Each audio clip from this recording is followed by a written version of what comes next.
O mercado de ações brasileiro tá em toda a manchete, né? Batendo recordes históricos. E aí fica aquela sensação, para quem tá de fora, de que, sei lá, a festa já acabou. E para quem tá dentro, a grande dúvida é: chegou a hora de vender? De realizar os lucros? Ou será que a oportunidade, na verdade, está só começando? É exatamente esse o dilema. É o momento em que a psicologia do investidor é testada ao máximo. A euforia pode ser uma armadilha tão perigosa quanto o pânico, sabe? A gente vê o índice subindo e fica aquele conflito. O medo de ficar de fora contra o medo de entrar bem no topo. Uhum. E a única forma de navegar nisso é, ignorar o barulho e focar nos dados, nos fundamentos. Então, a nossa missão aqui hoje é quase uma investigação, né? A manchete grita, mercado em alta, mas vamos olhar as pistas que a maioria ignora. A ideia é essa. Nem tudo que sobe deixou de ser uma oportunidade. Vamos ver se, por trás dos recordes, ainda tem valor para encontrar. Gosto dessa abordagem. Em vez de só reagir ao preço, a gente vai analisar. A pergunta não é se a bolsa está cara, mas sim o que na bolsa talvez esteja caro e o que pode ter sido esquecido no meio dessa euforia toda. Ok, então vamos começar a desvendar isso.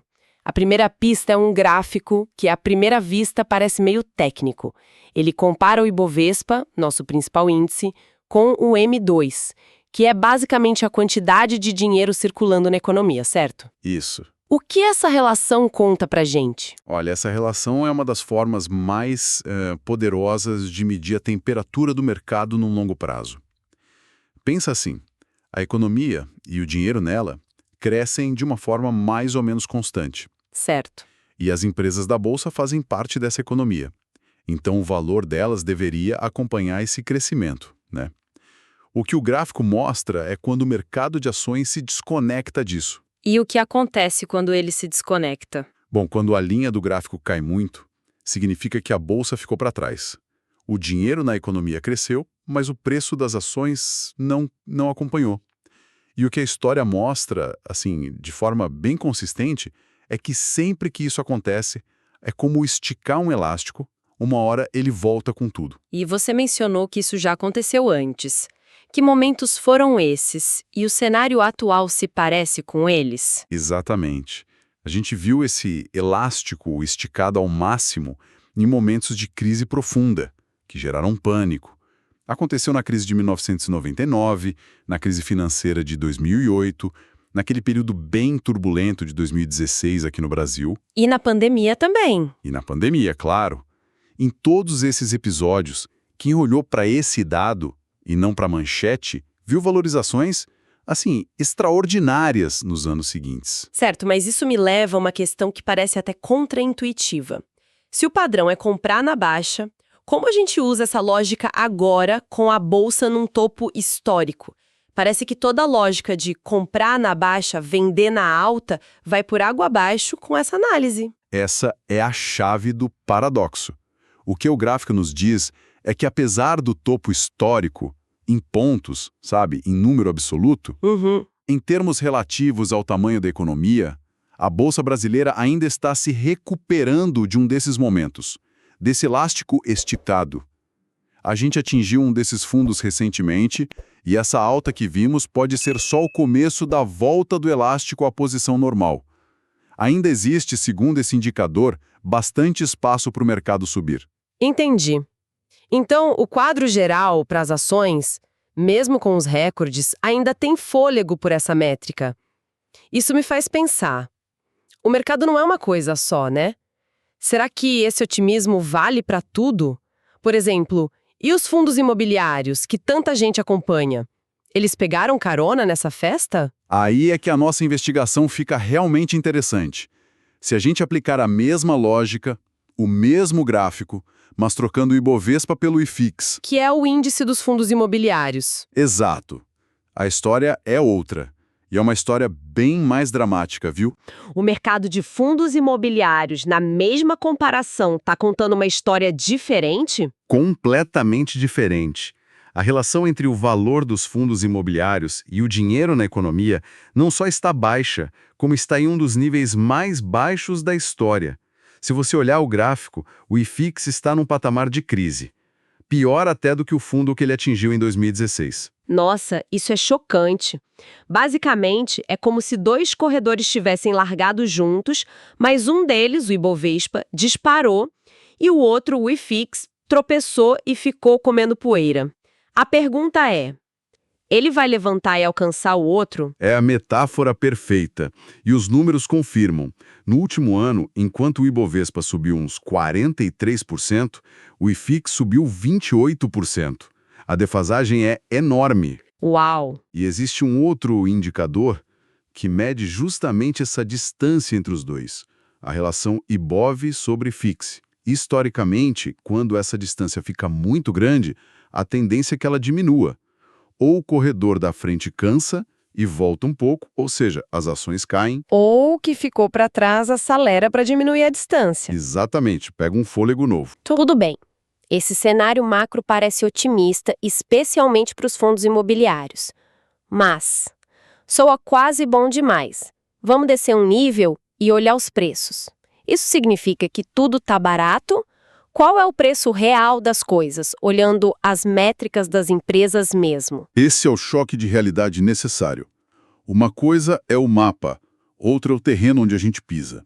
E para isso, a ferramenta mais clássica é o PL, a relação preço sobre lucro. De forma bem simples, ela nos diz quantos anos de lucro de uma empresa a gente está pagando ao comprar a ação dela. Certo. E a média histórica para nossa bolsa é quanto? Fica em torno de 12. E onde estamos agora? Estamos negociando exatamente na média, por volta de 12. Ou seja, a bolsa como um todo não está nem barata nem cara, está no preço justo. Entendi. E essa constatação nos obriga a ter dois alertas gigantes piscando na nossa frente. E quais seriam eles? O primeiro é: cuidado com a euforia, o excesso de confiança. É o clássico viés de se achar um gênio, sabe? Eu lembro de um amigo em 2021 que achava que tinha virado um guru do mercado porque a carteira dele não parava de subir. Ele não percebeu que, na verdade, era a maré que estava subindo e levantando todos os barcos, inclusive o dele, que talvez estivesse até meio furado. Faz sentido. Uma rentabilidade positiva agora não é sinal de genialidade, então. Não. É sinal de que o mercado todo subiu. Tomar decisões futuras baseado nessa euforia é uma receita para dar errado. E o segundo alerta? O perigo das recomendações. Em momentos de alta, o otimismo é contagiante. Os relatórios de analistas com preços-alvo nas nuvens se multiplicam, Sim. mas a história recente é uma professora rigorosa. A gente teve exemplos de recomendações de compra para Magazine Luiza no final de 2021 ou para Americanas em 2022, pouco antes de quedas gigantescas. Certo. E isso não é para culpar os analistas, mas para lembrar que ninguém tem bola de cristal. A recomendação é um ponto de partida, não de chegada. O trabalho de entender o que se está comprando é insubstituível. Ok. Depois desses alertas importantes, a pergunta que fica é: se o mercado como um todo está na média e a gente precisa ter cuidado, para onde um investidor deveria focar a atenção? Como a nossa investigação pode encontrar valor nesse cenário que não é mais tão óbvio? A primeira pista de onde o dinheiro inteligente está olhando vem de fora. Os dados mostram um fluxo forte e consistente de capital estrangeiro entrando na Bolsa Brasileira. Isso é um sinal importante. Para um gestor em Nova York ou Londres, que olha o mundo todo, o Brasil está aparecendo no radar como uma oportunidade. Mesmo com todos os nossos desafios. Mesmo com todos os desafios, eles estão vendo o valor aqui. Enquanto talvez a gente que está no meio do furacão só veja os problemas. E quando a gente olha para empresas específicas, aqui dentro, o que encontramos? Dá para achar nomes que ficaram de fora dessa festa? Sim, e é aqui que o trabalho de detetive se torna crucial. A média esconde os extremos, né? Mesmo com o índice na média, existem bolsões de oportunidade. A Petrobras, por exemplo, mesmo depois de toda a valorização, ainda negocia com um PL de 5, menos da metade da média do mercado. Nossa. A expectativa de retorno para o acionista, somando dividendos e potencial de valorização, fica entre 18% e 22% para o ano. É um retorno muito significativo. Vamos pegar outro caso que você mencionou antes, a Klabin. Uma empresa super tradicional de papel e celulose, o que o mercado não estaria vendo nela agora. Exato. A Klabin é um caso de estudo sobre valor escondido. A análise fundamentalista aponta um preço no teto ao redor de R$ 24 por ação. E por quê? Primeiro, a empresa está terminando um ciclo de investimentos que vai aumentar muito a geração de caixa dela, o chamado EBITDA. Só um parêntese, o que é o EBITDA de forma bem simples? Ótima pergunta. Pensa no EBITDA como o lucro puramente operacional da empresa. Entendi. É o quanto ela gera com a atividade principal dela antes de descontar juros e impostos. É uma medida da saúde da operação, e o da Klabin vai crescer bastante. Mas o ponto principal, o verdadeiro tesouro escondido, está no balanço dela. Que seria? Terras. A Klabin tem uma das maiores áreas de florestas privadas do país. No balanço, esses ativos estão registrados por um valor histórico, de décadas atrás. Se você reavaliar essas terras a preço de mercado hoje, o valor seria muito, mas muito superior. É um valor escondido que o PL não captura de cara. Além disso, a receita dela é dolarizada. Isso cria uma dinâmica interessante. Quando o dólar cai aqui, a ação tende a sofrer, abrindo janelas para comprar um ativo excelente com desconto. Fascinante. Então não é só olhar o número, é entender a história por trás. E você citou outros nomes também?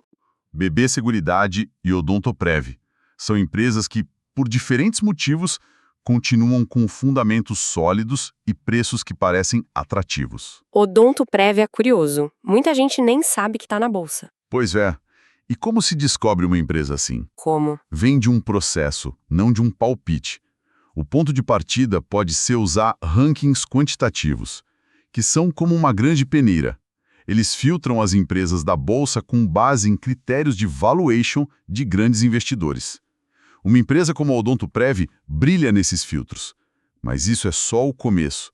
A partir daí, começa o trabalho qualitativo. Ler os relatórios, entender o negócio. É um método. Faz todo sentido. Então, para amarrar as pontas da nossa investigação de hoje, primeiro, apesar das manchetes sobre recordes, um indicador macro importante sugere que a festa pode não ter acabado. Exato. O elástico ainda pode ter espaço para voltar. Segundo, e talvez a maior surpresa, é que os fundos imobiliários parecem ter tropeçado e ficado muito para trás, criando uma distorção que merece muita atenção. Uma defasagem claríssima. O corredor que ficou para trás tende a acelerar o passo. E por fim, com o mercado na média, o verdadeiro trabalho do investidor agora não é apostar no índice, mas sim ser um detetive para encontrar empresas específicas com valor escondido. Perfeitamente resumido. A seleção de ativos, o stock picking, nunca foi tão importante. Ótimo. A gente passou todo esse tempo focado em como e onde encontrar as oportunidades de compra. E se a gente conectar isso a um quadro maior? A discussão hoje foi muito sobre o que e quando comprar. É a parte glamurosa do investimento. No entanto, uma habilidade igualmente crucial e talvez muito mais difícil é saber quando vender. O verdadeiro teste da estratégia de um investidor não é só identificar um bom ponto de entrada, é ter critérios frios e claros para os pontos de saída. Qual é o gatilho que te faz vender uma empresa excelente que se tornou cara demais? É ter essa resposta antes da euforia chegar, que define a disciplina e o sucesso no longo prazo. Olha, com a Bolsa Brasileira batendo recorde atrás de recorde, surge aquela pergunta, né? Será que esse otimismo todo se justifica? Exato, e a nossa discussão hoje é justamente essa. Onde é que está a melhor oportunidade agora? Analisando os dados, ainda vale a pena comprar ações ou o mercado já esticou demais e o foco deveria ir para os fundos imobiliários? Isso. E eu vou defender que, mesmo nas máximas, uma análise mais criteriosa de certas empresas ainda revela um potencial, assim, enorme. Já eu vou argumentar que o mercado como um todo ficou caro e que a prudência agora manda olhar para os ativos que, bom, não participaram tanto dessa festa e que hoje oferecem um risco-retorno mais interessante. A minha visão, assim, é que este é o começo de um ciclo de alta, sabe? Não o fim. Se a gente olha a relação histórica entre o Ibovespa e a base monetária M2, que é basicamente dinheiro circulando, a gente vê que depois de um fundo como o que tivemos, o espaço para crescer ainda é gigante. E o capital estrangeiro voltando com força só confirma isso. O erro, para mim, é se prender ao índice. A oportunidade real está em garimpar ações de qualidade que continuam baratas. É só ver o caso da Petrobras, por exemplo, que mesmo depois de subir, ainda negocia umas 5 vezes o seu lucro. Então eu já vejo essa questão por um outro ângulo. Essa ideia de que a bolsa como um todo está barata é para mim uma armadilha. O preço sobre lucro médio do Ibovespa voltou para sua média histórica de 12. Isso não é uma pechincha, né? Isso é o que a gente chama de preço justo. Certo. E para mim, o ponto mais gritante é o abismo que se abriu entre as ações e os fundos imobiliários. Nos últimos 12 meses, o Ibovespa subiu 43%. O IFIX, que é o índice dos FIIs, subiu 28%. Essa diferença está num recorde histórico, e o mercado sempre tende a corrigir esses exageros. Os FIIs foram esquecidos no rally. Para mim, é lá que mora a oportunidade. Mas esse seu foco na média do índice pode levar a conclusões erradas, né? Uma análise empresa por empresa mostra um cenário bem diferente. Existem companhias com gatilhos de valorização próprios, que não dependem do humor geral do mercado. Pensa na Klabin, por exemplo. Ela se beneficia diretamente da alta do dólar, dos preços da celulose, ela tem o seu próprio motor de crescimento. A alta do índice não tornou essa empresa cara. Mas esse múltiplo baixo que você citou na Petrobras, por exemplo, ele não reflete justamente o risco político enorme que o mercado enxerga na empresa? Não é um desconto, talvez seja só a precificação correta do risco? Eu entendo a lógica de olhar empresa por empresa, de verdade. Mas isso ignora um fator crucial. Quando o otimismo é excessivo, o mercado para de diferenciar. A maré alta levanta todos os barcos, inclusive os que estão furados. É aí que o risco aumenta. A assimetria de risco hoje me parece muito mais favorável nos FIIs. Você tem muito ativo de qualidade negociando abaixo do valor patrimonial, o que te dá uma margem de segurança que, assim, simplesmente não existe mais na bolsa de forma tão clara. Mas é natural que as ações tenham uma performance superior. O potencial de crescimento delas é intrinsecamente maior que o dos fundos imobiliários, que são mais previsíveis. Num cenário de recuperação da economia e de queda de juros, é totalmente esperado que as ações liderem o movimento. A assimetria de ganhos numa empresa como a ABB Seguridade, que é um relógio em termos de resultado, supera a segurança relativa que o IFIX oferece neste momento. Olha, mas essa disparidade chegou a um ponto que não dá para ignorar. O gráfico que compara diretamente o Ibovespa com o IFIX, poxa, ele mostra que a gente está num pico histórico. E o que isso geralmente sinaliza? Ou as ações estão prestes a corrigir, ou os FIIs vão começar a subir forte para fechar essa boca de jacaré. Diante desse dado, a aposta mais inteligente me parece ser no ativo que ficou para trás, sabe? E não naquele que já subiu na vertical. O risco de uma reversão à média é real demais. Então, para resumir meu ponto, a alta do índice não esgotou as oportunidades. Para o investidor que faz o dever de casa, que analisa os fundamentos e foca em empresas de qualidade, ainda existe muito valor a ser destravado. Não importa se o Ibovespa está na máxima. E eu concluo reforçando que, se a gente colocar na balança o risco e o retorno, os fundos imobiliários parecem a aposta mais sensata agora. A euforia com as ações pode estar escondendo os riscos, e a relação histórica entre os índices aponta para uma normalização. A prudência sugere olhar para o que ainda não refletiu todo esse otimismo. Bom, acho que ficou claro que existem argumentos bem sólidos dos dois lados, né? A análise desses dados e perspectivas é essencial para que cada investidor tome sua própria decisão. Esse estudo não constitui nenhum serviço de análise ou recomendação. Este é um mercado de renda variável, bolsa de valores, onde o risco é inerente. Toda e qualquer decisão é de cada investidor. Um abraço e até a próxima.